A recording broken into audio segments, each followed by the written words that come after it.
Kamu adalah anugerah terindah dalam hidup Bapak dan Ibu. Melihatmu tumbuh adalah kebahagiaan yang tak ternilai.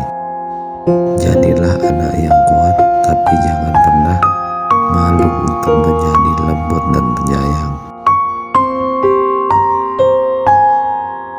Ingat nak, keberanian bukan berarti tak takut, tapi tetap maju meski rasa takut ada. Setiap kegagalan bukan akhir dari cerita, tapi awal dari pelajaran besar. Jangan menyerah. Lelaki sejati bukan hanya yang kuat badannya, tapi yang teguh hatinya dan jujur dalam setiap langkahnya. Hargai orang lain, terutama yang lebih tua. Hormat itu bukan tanda lemah.